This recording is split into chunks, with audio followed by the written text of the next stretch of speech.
9월이 되면은 학생들은 바캉스를 즐기던 것을 끝마치고 학원으로 돌아가서 열심히 학업에 열중합니다.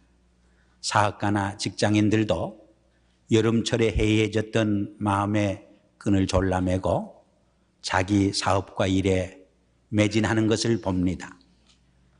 마찬가지로 우리 성도들도 여름철에 해이해졌던 신앙의 옷깃을 가다듬고 이 해의 남은 날들을 어떻게 하면 좀 더 하나님께 영광을 돌리고 하나님의 뜻을 이루며 보람되고 알찬 삶을 살 수 있을까를 묵상해 봐야 할 계절인 줄 압니다. 오늘 봉독한 본문 말씀은 느헤미야가 조국 예루살렘으로 돌아가서 무너진 조국의 예루살렘 성벽을 재건한 이야기로 되어 있습니다. 느헤미야는 하나님의 위로라고 하는 뜻입니다.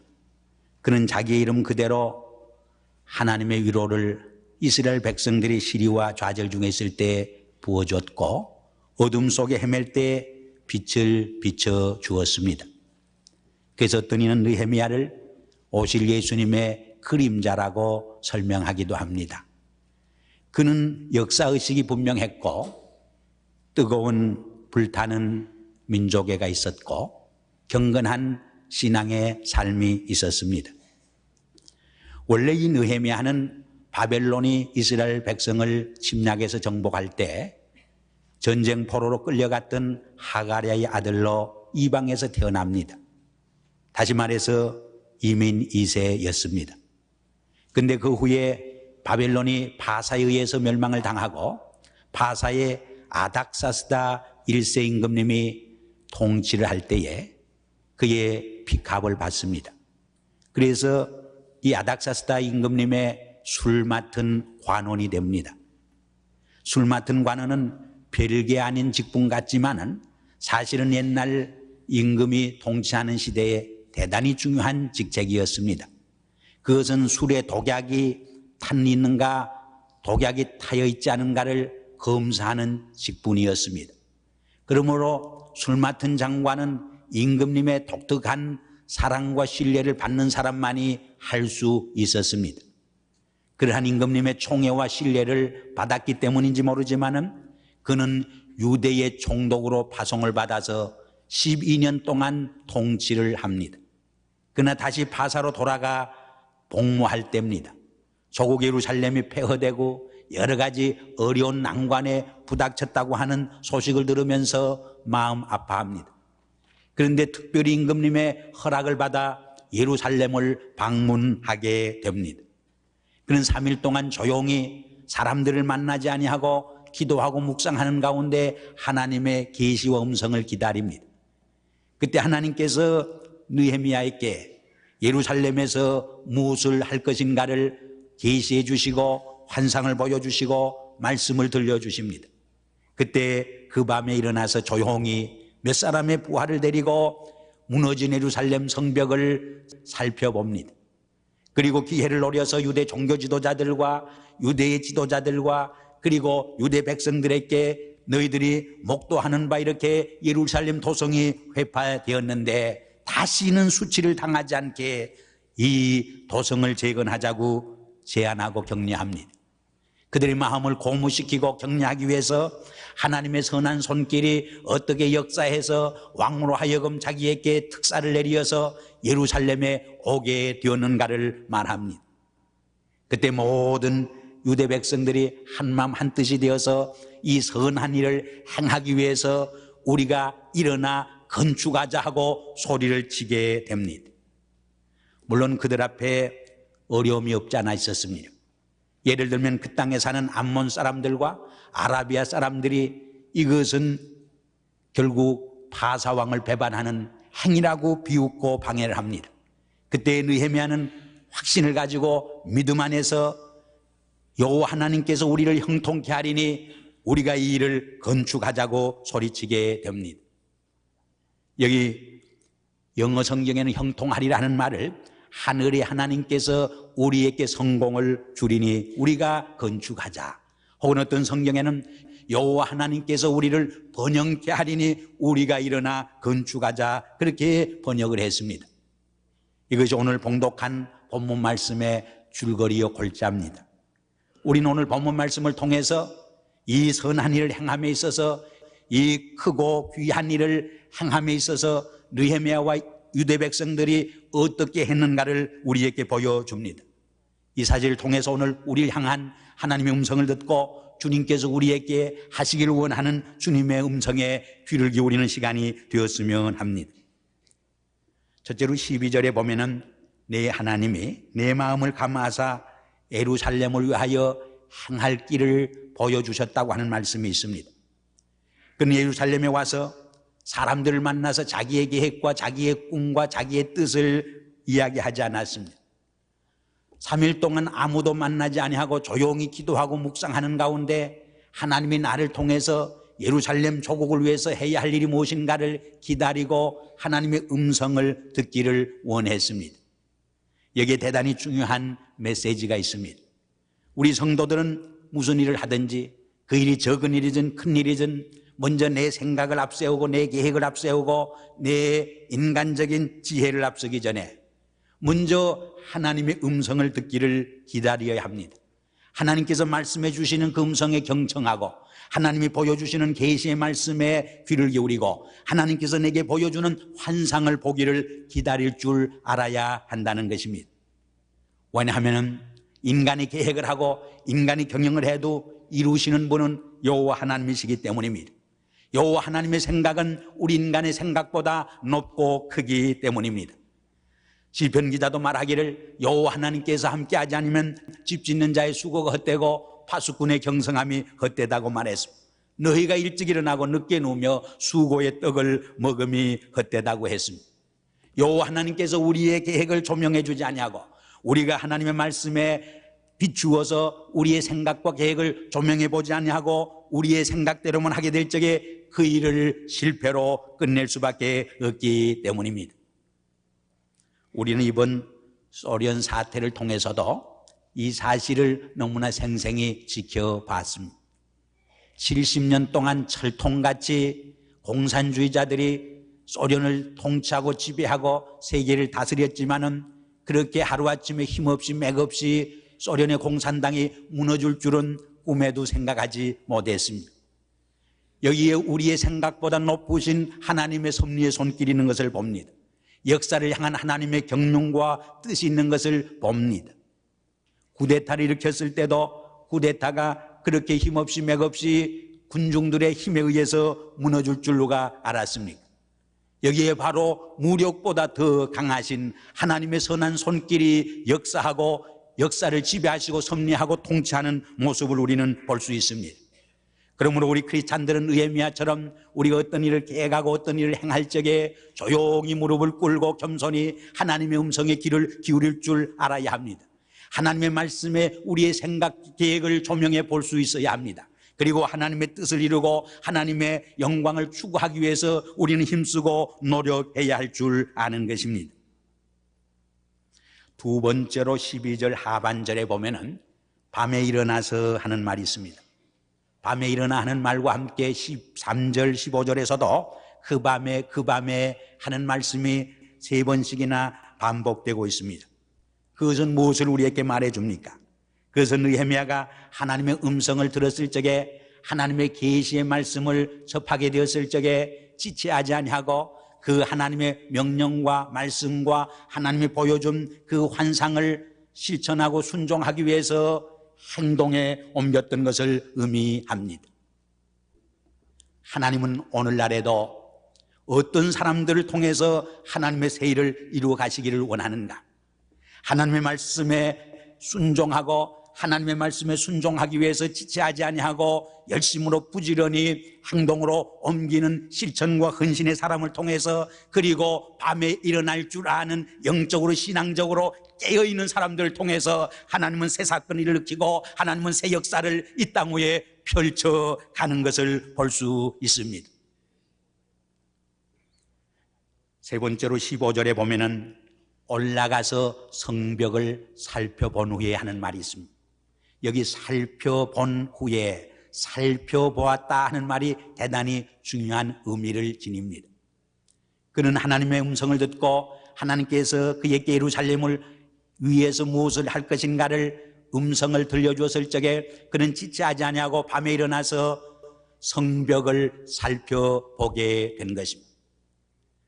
사실은 많은 사람들이 그 황폐한 성벽을 지나다니면서 보았습니다. 그러나 그들은 무심코 봤습니다. 예사로이 봤습니다. 혹은 그 무너진 성벽을 보면서 눈물을 흘렸는지도 모릅니다. 마음을 아파하면서 그러나 내가 힘이 없어서 무슨 일을 하랴 그저 될 대로 되라 하고 지나쳐 버렸는지 모릅니다. 그러나 느헤미야는 그 장면을 볼 적에 예사로운 눈으로 보지 않은 것입니다. 하나님의 신앙의 영적 눈으로 바라보게 된 것입니다. 거기에서 예루살렘의 거민들의 문제와 필요성이 무엇인가를 바라볼 수 있었던 것입니다. 이스라엘의 미래상을 바라볼 수 있었던 것입니다. 이스라엘 백성들이 지금 하나님 앞에서 무엇을 해야 할 것인가를 바라볼 수 있는 영적 통찰력이 신앙의 눈이 영안이 그에게는 뜨여 있었던 것입니다. 아니 그 문제를 남의 문제로 바라본 것이 아니라 바로 자기 자신의 문제로 바라볼 수 있는 The eyes of compassion, 동정의 눈으로 바라보게 된 것입니다. 영어에 동정이라고 하는 말을 표현하는 두 개의 다른 단어가 있습니다. 하나는 pity라고 하는 말입니다. 이것은 불쌍히 여긴다 하는 말입니다. 그래서 동양 몇 푼 주고 그저 긍휼을 자선을 베푸는 동정을 말합니다. 그러나 컴패션이라고 하는 말은 그 상대방의 아픔과 어려움과 고난에 동참하는 것을 말합니다. 그 사람의 상황과 마음과 사정으로 돌아가서 그 사람의 마음의 눈으로 문제를 보고 아픔을 보고 그 아픔을 해결하기 위해서 몸부림치는 동정을 의미하는 것입니다. 우리가 예수님의 유명한 여리고 도상의 불황당 맞는 나그네에서 이 사실을 잘 설명 들을 수 있습니다. 불황당 만난 나그네를 보고 제사장도 지나가고 레위 사람도 지나갔습니다. 그분들도 그분을 볼 적에 나그네를 볼 적에 불쌍하다 하는 피티가 없지 않아 있었습니다. 그러나 그것을 나의 문제로 바꾸어 생각하고 나의 문제로 다룰 수 있는 The eyes of compassion, 동정의 눈이 그들에게 없었던 것입니다. 그러나 선한 사마리아인은 그 나그네의 아픔을 바로 나의 문제로 받아들여서 나의 문제로 보고 나의 문제로 해결하려고 하는 씨름과 노력과 헌신이 있었던 것을 봅니다. 그러므로 선한 사마리아인을 통해서 하나님의 기뻐하시는 역사가 거기 이루어졌던 것을 우리는 봅니다. 오늘날 세계 역사 속에서 어떤 사람을 통해서 하나님은 새 역사를 이루어 가시길 원하느냐? The eyes of compassion, 이 동정의 눈을 가진 사람을 통해서 이루어 가시길 원합니다. 느헤미야는 이러한 eyes of compassion을 가지고 그 문제를 봤기 때문에 그 문제를 보는 동안 새로운 역사를 불러일으킬 수 있었습니다. 그 비난 속에서, 비관 속에서, 그 좌절 속에서 하나의 희망의 역사를 창출해 낼 수 있었던 것입니다. 네 번째로 17절 이하를 보면은 느헤미야는 하나님의 계시와 현장을 살펴보므로 자기가 해야 할 일을, 아니 이스라엘 백성들이 해야 할 일을 발견하고 깨닫게 된 것입니다. 아니 한 걸음 더 나가서 하나님이 느헤미야와 그리고 이스라엘 백성들을 통해서 이루시기를 기뻐하는 일이 무엇인가를 발견하고 깨닫게 된 것입니다. 그러나 기회를 엿보아 함부로 사람들에게 말하지 아니하고 기회를 찾았다가 유대 지도자들과 백성들에게 제안을 하고 격려를 합니다. 너희들이 목도하는 바처럼 이렇게 예루살렘 성이 회파하고 무너졌는데 다시는 수치를 당하지 않도록 일어나서 이 성을 재건하자고 제안하고 격려합니다. 그리고 그들을 격려하고 고마하기 위해서 하나님의 선한 손길이 어떻게 역사에서 나를 예루살렘으로 보내주었는가를 간증하게 됩니다. 그 말을 듣던 모든 회중들이, 유대 백성들이 마음과 뜻을 묶어서 이 선한 일을 행하기 위해서 일어나 건축하자 부르짖게 되었습니다. 그리하여 52일 만에 이 무너진 땅을, 무너진 성을 재건하게 되는 것을 우리는 봅니다. 다시는 수치를 당하지 않게 일어나 건축하자. 예루살렘 성을 다시는 수치를 당하지 않게 일어나 재건하자. 이 말은 오늘 우리를 향한 주님의 음성이요 하나님의 음성이 깃들인 말씀이 아닌가 저는 생각해 봅니다. 우리 민족의 역사를 더듬어 보면은 부끄럽고 수치스러울 때가 많이 있었습니다. 예를 들면은 일정 지하에서 일본 사람들의 다스림을 받는 부끄러운 역사를 빚었습니다. 해방이 되었지만은 남북이 분단되는 조국의 비극과 수치를 지금도 안고 살아갑니다. 오늘 우리 이민자들이 미국 땅에서 앞으로 수치를 당하지 아니하고 영광스러운 이민의 역사를 개척하고 창조적인 소수자로서 이 땅에서 수치를 당하지 아니하고 오히려 미국 사회를 구원시키고 미국 사회의 샬롬을, 평안과 구원의 역사를 펼쳐가기 위해서 우리가 해야 할 일이 무엇인가? 저는 우리 2세들에게 교육을 시키는 일이라 하나님의 말씀으로 그들을 바로 가르쳐서 그리스도 안에서 십자가의 보혈로 그들을 새로운 피조물로 만들어가는 새 인격의 형성, 예수 그리스도를 닮아가는 사람으로 만들어가는 이 과제라고 분명히 생각을 합니다. 그래서 지금 우리 교회가 직면한 가장 큰 과제로 제2교육관으로 고김경 목사님의 기념교육관을 짓는 것을 우리는 기도의 제목으로 삼고 있습니다. 사실 느헤미야서를 읽어보면은 이 성벽을 건축하는 것이 이스라엘 백성들에게 큰 과제로 전반부에 나옵니다. 이 성벽은 이스라엘 백성들에게 있어서 성전과 함께 이스라엘 민족을 지켜주는 두 개의 기둥과 같은 상징적인 것이었습니다.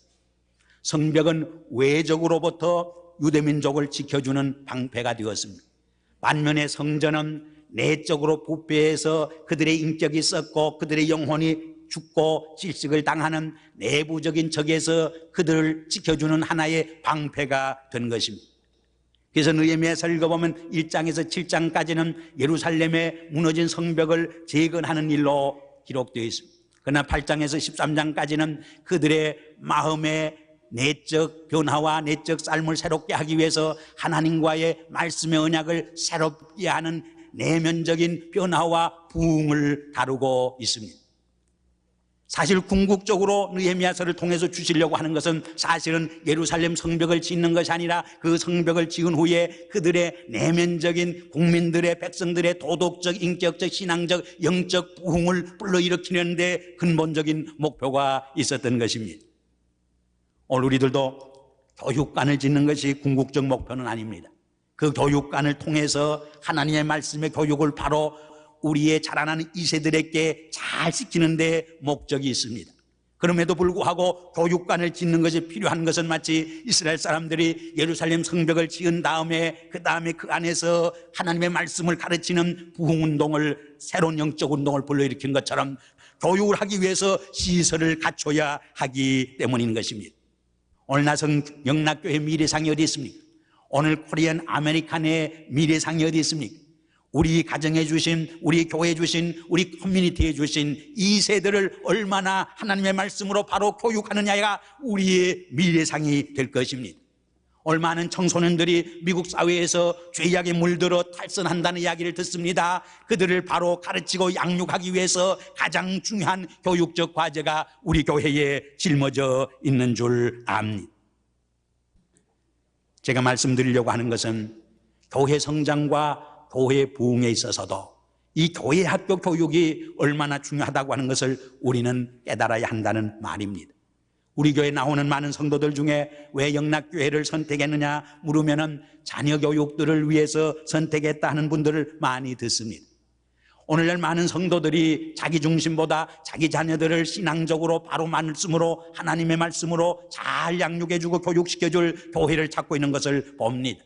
저희 영락교회가 이 제2세 교육들을 잘 감당하기 때문에 우리 교회를 선택했다고 하는 말을 들을 적에 새로운 깨달음을 우리가 얻게 됩니다. 우리 교회의 미래상을 위해서, 아니 한인 커뮤니티의 장래를 위해서, 아니 한국민족의 세계 속에서의 하나의 위치를 위해서 우리는 하나님의 말씀을 가지고 우리의 후세들을 바로 교육하고 양육하는 일이 얼마나 중요하다고 하는 것을 우리는 다시 한번 확인할 수 있어야 할 줄 압니다.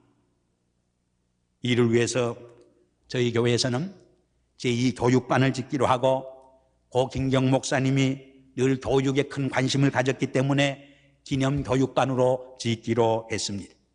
그런데 오늘 본문 말씀에 보면은 이렇게 느헤미야가 자 우리가 수치를 당하지 않도록 일어나 건축하자 했을 적에 모든 사람이 마음과 뜻을 합해서 자기 집을 마련하는 것처럼 동참하게 되었습니다.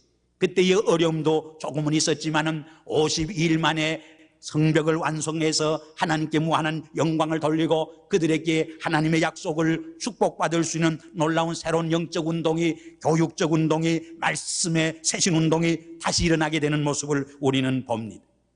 우리가 이 일을 하기 위해서 계획을 하고 있습니다마는 모든 6천여 성도들이 다 동참하게 되고 한마음 한뜻으로 내 집을 마련하는 그런 정성과 헌신으로 임하게 될 적에 이 일을 쉽게 완성해 갈 줄 믿습니다. 이 일을 통해 하나님께 무한한 영광을 돌리고 이 땅에서 우리 백성들이, 우리 후손들이 수치를 당하지 아니하고 오히려 이 땅에서 하나님의 창조적 소수자로서 샬롬을 건설하고 하나님의 뜻을 펼쳐가고 하나님의 역사를 펼쳐가는 놀라운 역사가 임하기를 주의 이름으로 축원합니다. 기도하겠습니다. 아버지 하나님, 느헤미야와 유대 백성들이 예루살렘 성벽이 다 해파되었을 적에 다시는 수치를 당하지 않도록 일어나 건축하자 다짐하고 결단하면서 이 일에 참여하고 동참했을 적에 모든 어려움을 극복하고 2달 만에 그 성벽을 완성해서 하나님 앞에 무한한 영광을 돌렸던 것처럼 오늘 저희 교회가 직면하고 우리 한인 커뮤니티의 미래에 수치를 당하지 아니하고 하나님의 영광과 하나님의 주시는 번영의 축복을 누리기 위해서 우리가 이 교육관을 짓기 위해 기도하게 하시고 마음과 뜻과 정성을 묶어 바칠 수 있게 도와주시옵소서. 예수님의 이름으로 감사하며 기도드리옵나이다. 아멘.